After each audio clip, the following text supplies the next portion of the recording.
வைத்தானே தேவன் என்று நாக்கு இன்னார் என்று எழுதி வைத்தானே தேவன் என்று கடவுள் அமைத்து வைத்த வீணை இனிக்கும் கல்யாண மாலை.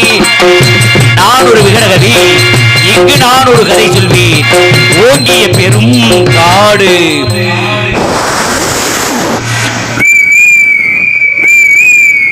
அதில் உயர்ந்த ஒரு ஆலமரம். அந்த ஆலமரத்தில், அந்த அற்புத வனத்தில் ஆண்கிளி இரண்டும் பெண்கிளி இரண்டும் அங்கேயும் ஆசை கொண்டு அதில் ஒரு பெண்கிளி அதனிடமாகி இரண்டுக்கும் மயக்கம் உண்டு.